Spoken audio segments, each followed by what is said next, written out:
ഈശോയുടെ സ്നേഹം ആവോളം നുകർന്നുകൊണ്ടിരിക്കുന്ന പ്രിയപ്പെട്ട കുഞ്ഞെ, ഈശോ മിശിഹായ്ക്ക് സ്തുതിയായിരിക്കട്ടെ. അപ്പാ, ബലിക്കുള്ള കുഞ്ഞാടെവിടെ? ഉൽപ്പത്തി പുസ്തകം 22:7 അബ്രാഹത്തോട് പുത്രൻ ഇസഹാക്ക് ചോദിച്ച ചോദ്യം, മറുപടി ഇതായിരുന്നു: മോനെ, അത് ദൈവം തരും. ബലിക്കുള്ള കുഞ്ഞാടിനെ ദൈവം തരും. യോഹന്നാന്റെ സുവിശേഷം 1:29 അതിനുള്ള ഉത്തരം നമുക്ക് കിട്ടുന്നു. ഇതാ ലോകത്തിൻ്റെ പാപങ്ങൾ നീക്കുന്ന ദൈവത്തിൻ്റെ കുഞ്ഞാട്.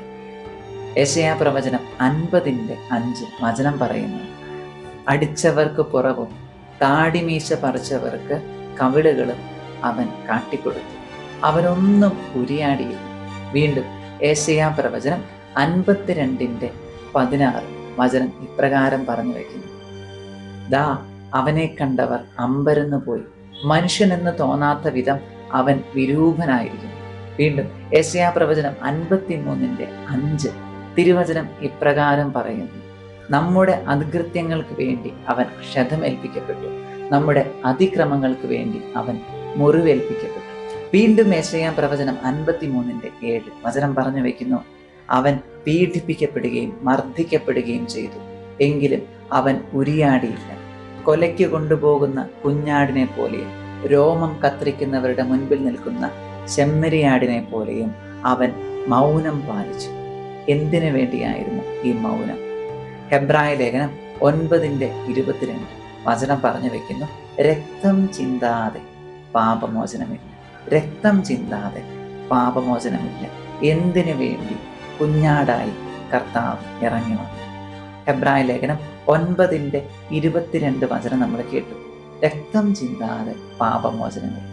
9:12 വചനം അതിന് ഉത്തരം തരുന്നു: ശ്രീകോവിലേക്ക് പ്രവേശിച്ച അവൻ കാളക്കിടാങ്ങളുടെയോ കുഞ്ഞാടുകളുടെയോ രക്തം കൊണ്ടല്ല, സ്വന്തം രക്തം കൊണ്ടാണ് നിത്യജീവൻ നേടിത്തന്നത്. ഈശോയെ, നല്ല തമ്പുരാനെ, എനിക്ക് വേണ്ടി അങ്ങ് മരിച്ചു. 2 കൊരിന്തോസ് 5:21 വചനം പറഞ്ഞു വെക്കുന്നു: പാപം അറിയാത്തവനെ ദൈവം പാപമാക്കി മാറ്റി. For me, for my since, എനിക്ക് വേണ്ടി, എൻ്റെ പാപങ്ങൾക്ക് വേണ്ടി ഈശോ കുരിശിൽ തറയ്ക്കപ്പെട്ടു. ഈ കുഞ്ഞാടാകുവാൻ വേണ്ടിയായിരുന്നു ഫിലിപ്പിയർക്ക് എഴുതപ്പെട്ട ലേഖനം 2:6 മുതലുള്ള തിരുവചനങ്ങളിൽ കേൾക്കുന്നത് പോലെ സ്വയം ശൂന്യനാക്കി കർത്താവ് ഇറങ്ങി വന്നത്. കുഞ്ഞാടാകാൻ വേണ്ടിയായിരുന്നു 30 വർഷങ്ങൾ പരസ്യ ജീവിതത്തിന് ഏതുമേ പോകാതെ നിശബ്ദനായി കഴിച്ചുകൂട്ടിയത്. ഈ കുഞ്ഞാടാകാൻ വേണ്ടിയായിരുന്നു 3 വർഷം ശുശ്രൂഷ ചെയ്ത് രാത്രിയിൽ ഉറക്കം പോലുമില്ലാതെ വിശ്രമമേതുമില്ലാതെ സഞ്ചരിച്ചത്.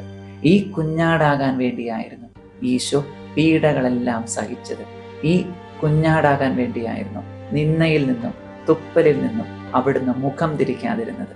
ഈ കുഞ്ഞാടാകാൻ വേണ്ടിയായിരുന്നു സ്വന്തം അമ്മയുടെ മുൻപിൽ പോലും ഉടുതുണി പറിക്കപ്പെട്ട് 3 ആണികളിൽ മേൽ കുരിശിൽ തറയ്ക്കപ്പെട്ടത്. ഈ കുഞ്ഞാടാകാൻ വേണ്ടിയായിരുന്നു ഈശോ കുരിശിൽ മരിച്ചത്. ബലിയർപ്പിക്കപ്പെട്ട കുഞ്ഞാട്, ദാ ദൈവം തന്ന കുഞ്ഞാട്, അത് ദൈവം തന്നെയാണ് ഈശോ. എനിക്ക് വേണ്ടി മരിച്ച എൻ്റെ ഈശോ. മത്തായി സുവിശേഷം 15:16 യൂദാസ് ചോദിക്കുന്നുണ്ട്: അവനെ ഒറ്റിക്കൊടുത്താൽ നിങ്ങൾ പകരം എനിക്കെന്ത് തരും? പാടില്ല. ഈശോ എനിക്ക് വേണ്ടി മരിച്ചു. ഇന്ന് ഈ ദിവസം, ഈശോയുടെ സ്നേഹം ആവോളം നുകരുന്ന ഈ ദിവസം, ഞാൻ എടുക്കേണ്ട തീരുമാനം ഇതാണ്: ഒരു ചെറിയ പാപം കൊണ്ടുപോലും അവിടുത്തെ ഞാൻ വേദനിപ്പിക്കില്ല. ഈ ഒരു തീരുമാനം നമുക്കിന്നെടുക്കാം. എൻ്റെ കർത്താവേ, എനിക്ക് വേണ്ടി അങ്ങ് ക്രൂശിക്കപ്പെട്ടു. ഇത് ദുഃഖവെള്ളിയല്ല, സ്നേഹവെള്ളിയാണ്. കർത്താവിൻ്റെ സ്നേഹം നമ്മെ വലയം ചെയ്യുന്ന സ്നേഹവെള്ളി. ഈ സ്നേഹവെള്ളിയുടെ എല്ലാ പ്രാർത്ഥനകളും മംഗളങ്ങളും നമ്മോടൊപ്പം ഉണ്ടായിരിക്കട്ടെ. നമ്മുടെ കർത്താവായ യേശു ക്രിസ്തുവിൻ്റെ കൃപയും പിതാവായ ദൈവത്തിൻ്റെ സ്നേഹവും പരിശുദ്ധാത്മാവിൻ്റെ സഹവാസവും നാം എല്ലാവരോടും കൂടെ ഉണ്ടായിരിക്കട്ടെ, ഇപ്പോഴും എപ്പോഴും എന്നേക്കും. ആമേൻ. ഈശോ മിശിഹായ്ക്ക് സ്തുതിയായിരിക്കട്ടെ.